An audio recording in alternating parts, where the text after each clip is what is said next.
House of Horns is back, and I feel like I always say that we've been gone for a minute, and Victor. But today we have a good excuse. We've been Yes. waiting for a House of Horns episode because we wanted to do it live from Irvine Rams training camp. As you can tell, we're out here. We're not lying. Yeah. We're taking this show on the road, and yeah, we've been on a hiatus for a good while. Yes. But it's going to be a special show. We're going to break it down here for what we saw in person. But first, introduction. Vic, the producer, Victor Javier Corona, like Yes. the beer. There you go. Uh, I want to say that I really butchered your last name right now. It's bothering me. Yeah. Victor Javier Corona. There you go. There you There you go. go. Much better.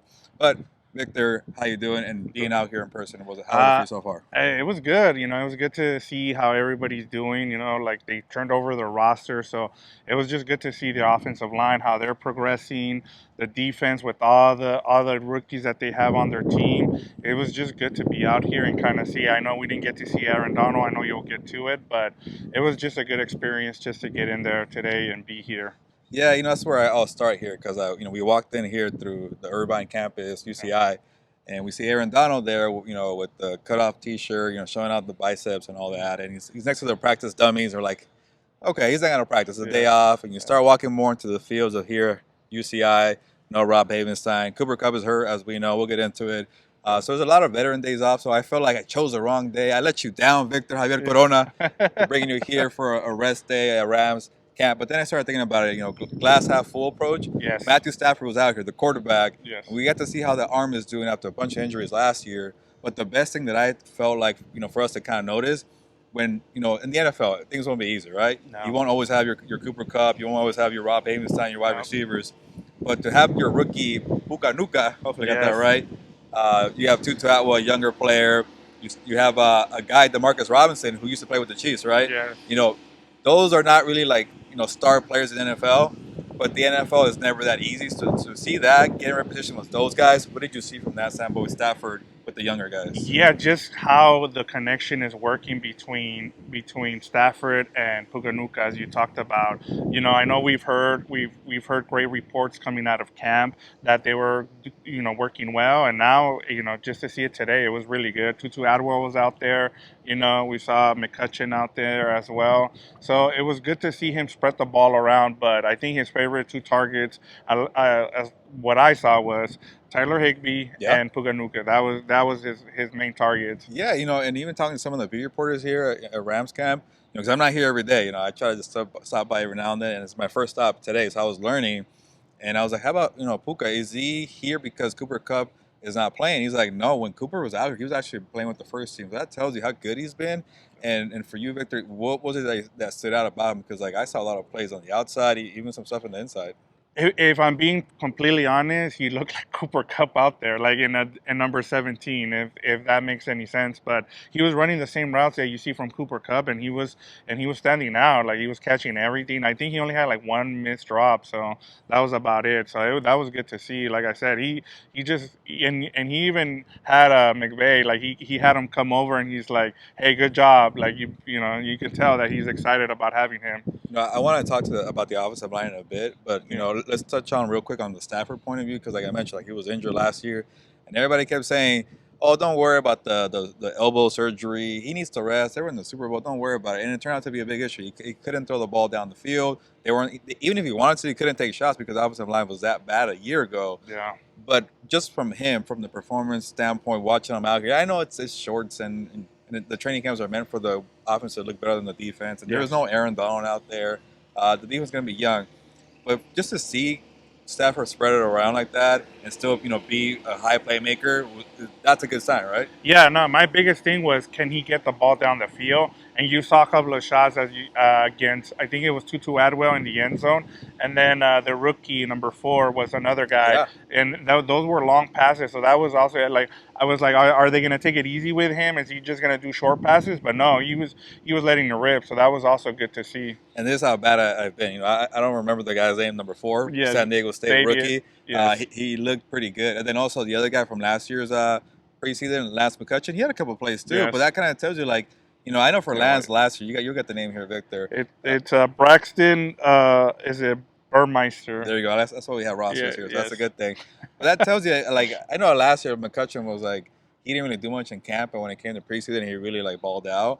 But McCutcheon is kind of working his way into like a second team or maybe first team. But it's going to be an issue again where like you have 7 guys on as a wide receiver. So it's a good problem to have. But again, like you want to have your Van Jeffersons out there. He wasn't there. You want to have your Cooper Cup, and you really want to have a for sure number 3. By the way, I always forget about him. Vince Karonic is still out there, so Yes, he was he's making actually plays. Yeah. he stood out too. He was making some plays out there. So again, like some maybe a guy won't make it, but like I feel like Demarcus Robinson got a tryout kind of contract. Yeah, I think he's gonna make He's the gonna team. make the roster. I felt like, Yeah, and that's gonna be Cho for somebody else. But we'll find out then. yeah. But before we move to the defense, the biggest thing here is offensive So the line. You offensive got to line. make that work.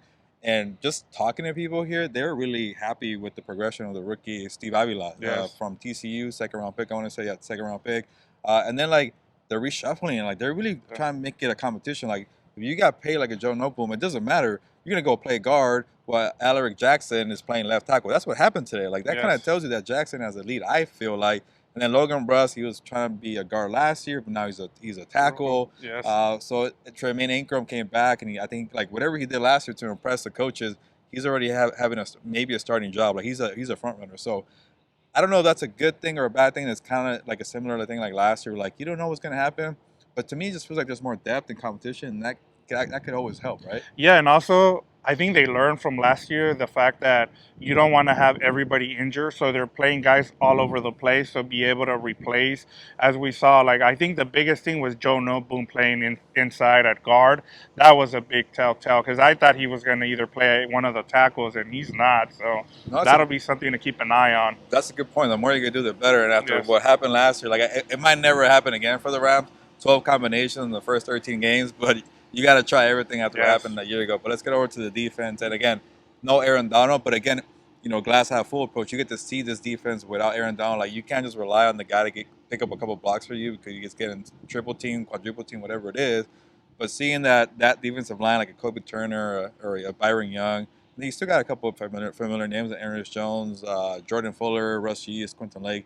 Was there anything that stood out to you about the defense? Yeah, it was the ends. I think they're really small with Michael Hoyt and Byron Young. Like if they go up against a very big, heavy run defense, I mean offense, it's going to be a problem. And that's my only concern in terms of that.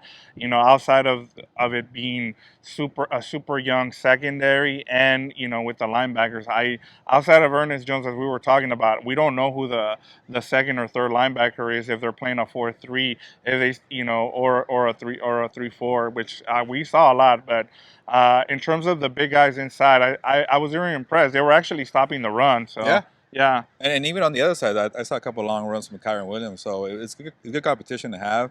But they are going to be young. We're not trying to be super optimistic here. But yeah. the Michael Hoyt and Byron Young setting the edge, being smaller, that could be an issue in the running game. So we'll see what happens there. Especially him playing on defensive end and still learning the Yeah, remember position. he was a defensive tackle a year ago, Michael Holt, right? That's what you're Yes, talking about. yes. So it's going to be a transition year, and we'll see what they do. But you know, they're trying to be optimistic here because they have Donald, Cup, and Stafford, and you don't really have a nucleus like that. But like that team's going to take some hits, and we'll see how they kind of withstand it together.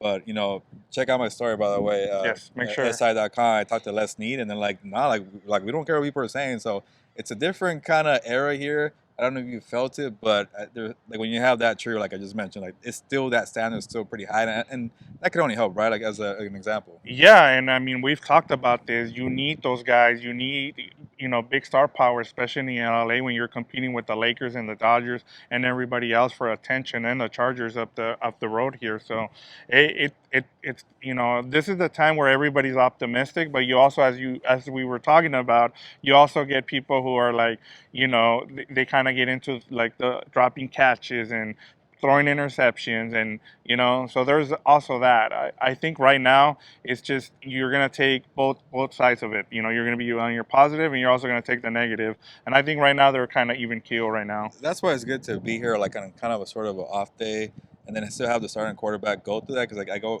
back to like it's not gonna be perfect every Sunday. And there's a couple of times that pass rush got to Stafford and they kind of just touched him. Like don't worry, it wasn't like a big hit. It was kind of like a tap here. Yes. But in the real game that'll be like a sack or a hit, and you can't get the ball off. So you saw some of that. So both sides were putting in work, defense and offense. But we'll see. It's only day one, and we're glad to be here for the first. Yes. I guess you want to call it the first season of House of Horns, season number 2.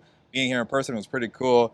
here at UC Irvine. So we're gonna do more videos, but overall, to be in person, I think goes a long way, right? Yeah, and make sure you're checking out his work. Even if it's not just here with the Rams, make sure he's going to San Francisco to check out the competition with the 49ers and also the Seahawks in a couple of days.